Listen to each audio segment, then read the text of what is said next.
Kwa majina naitwa Dr. Donatus Mkola Paulo, ni daktari katika hospitali ya wilaya ya Kibondo, lakini pia mratibu wa magonjwa yasiyoambukiza na magonjwa yaliyosahaulika katika halmashauri ya wilaya ya Kibondo.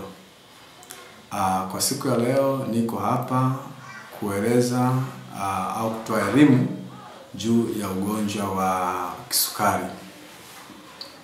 Ugonjwa wa kisukari ni ugonjwa usioambukizwa pia. Ni ugonjwa ambao unatokana na mwili kushindwa kutumia sukari kwa kiwango, mwili kushindwa kutumia sukari ambayo itakiwa itumike. Kwa hivyo sukari hurundikana kwenye mzunguko wa damu. Hii inaweza kusababishwa na kongosho kushindwa kufanya kazi, au kichocheo cha aina ya insulini kushindwa kuchukua ile sukari kutoka kwenye damu kupeleka kwenye misuli na baadhi ya viungo vya mwili ambao tunasema ni tissues kwa lugha ya kitaalamu. Kisukari ni ugonjwa ambao kwa hivi karibuni umeonekana kuwa ni tatizo kubwa kwa sio tu kwa Tanzania, lakini pia hata katika ulimwengu mzima.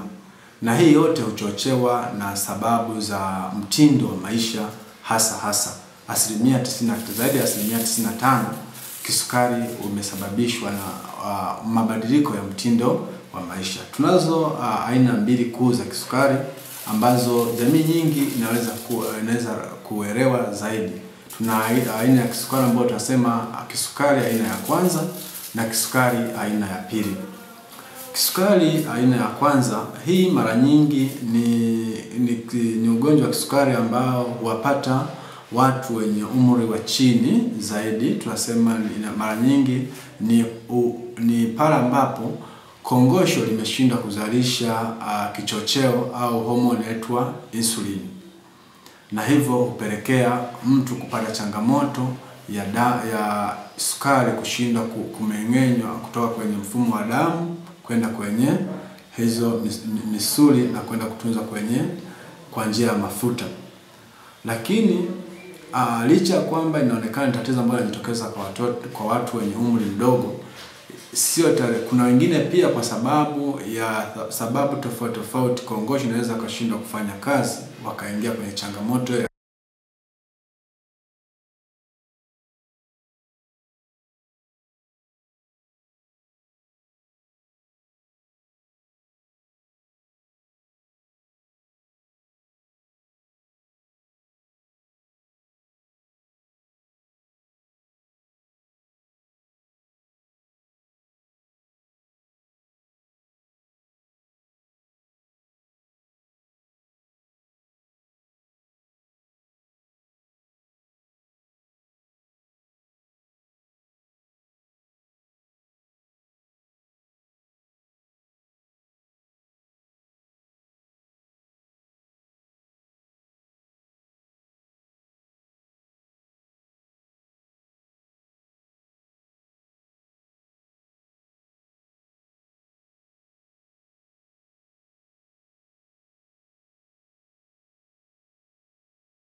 njia. Kisukari kama tulivyozungumza ni ugonjwa ambao unaathiri karibia kila mfumo wa mwili. Kwa ni jambo ambalo mara nyingi tunabidi tuweke uelewa mpana zaidi kwa jamii. Na changamoto ni kwamba mtu anaweza akapata ugonjwa wa kisukari mpaka kuja kugundua, atagundua ameshachelewa au pale matatizo ambapo yamekwisha kutokea. Mfano, wagonjwa wengi ambao tunawaona anakuja tayari sasa sio tena ni ugoni, anakuja kwenye kutafuta matibabu, tayari kuna matatizo makubwa ambayo yameshajitokeza. Mfano, wengi huja na matatizo ya kupungua katika hali ya uono. Mtu anakuambia anaona giza, macho hayaoni, anashinda kusoma, alikuwa anafanya kazi zake za kawaida, anashinda kuzitimiza, hasa zile ambazo zinahusu katika uonaji wake, uhafifu katika uono. Hiyo inawezekana ni jambo la. Lakini wengine wanakuja na changamoto za nikijaribu kuuliza historia na kugundua hana changamoto zingine isipokuwa hilo swala limekuwa ni swala endelevu. Na wengine wanakuwa wameshatibiwa sehemu tofauti tofauti. Na mbaya zaidi katika jamii zetu, wengi wanashinda kufuata huduma za kiafya katika vituo husika. Wanaenda kukimbia hapa na pale, kama wanadamu tunaweza tukakimbia hapa na pale kutafuta huduma. Wanaenda katika huduma za tiba asilia.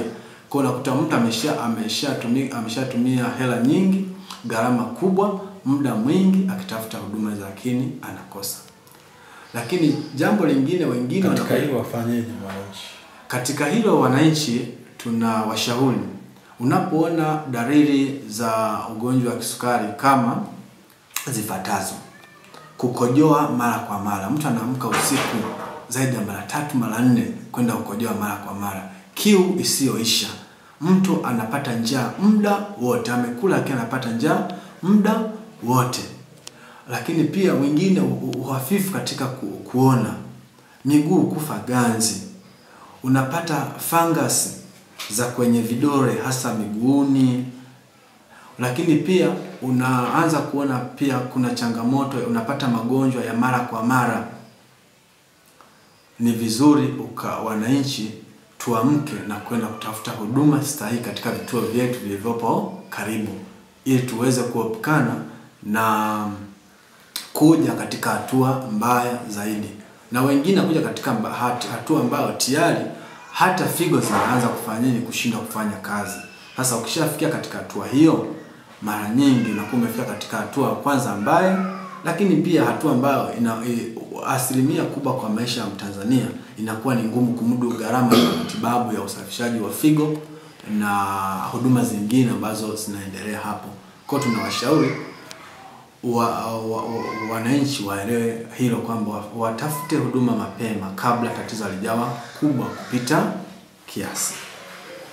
Lakini jambo ambalo nilipenda pia nilizungumze ni kwamba kisukari ni kama tulivyozungumza, ni ugonjwa mpana ambao hatuwezi kuelezea kwa muda mfupi huu tulionao, lakini tunaweza wananchi waelewe ya kwamba ugonjwa wa kisukari kama nilivyozungumza tunaweza kuzuia, unazuilika. Lakini unazuilika kwa kufata mtindo wa maisha katika ulaji, unywaji, lakini pia na maisha yetu kwa ujumla. Kwa namna ipi? Jambo la kwanza katika swala la ulaji, tuepuke vyakula vyenye mafuta mengi. Tujikite kula vyakula vya asili. Hata kama tunakula mafuta, lakini tule mafuta ambayo tunasema ni mafuta yanayotokana na mbegu. Mfano mafuta ya alizeti, karanga, mafuta yote yanayotokana na mbegu. Lakini pia vyakula vingine vyenye mafuta ni pamoja na vyakula vya nyama. Mara nyingi wengi tukienda buchani napenda nyama ile ambayo imenona, imetanda mafuta. Sio nzuri kwa afya zetu, kwa sababu nyama hiyo yenye mafuta huleta uzito na kitambi kilichopitiliza. Kwa tuepuke nyama hizo. Lakini kingine, tuepuke unywaji wa pombe kupitiliza. Hasa mtu anakunywa pombe, hasa hizi pombe ambazo zimebeba wanga. Mtu anakunywa pombe, mwisho wa siku anakuwa na unene wa kitambi, tumbo anatembea tumbo, watu wakishika tunasema huyu ndio mwanaume, ndio mwenye hela. Lakini kumbe ni mafuta yaliyolundikana kwenye tumbo. Kwa mtu anakuta mwanaume ana kitumbo, ni mwanamke, kwa mtu ni mnene.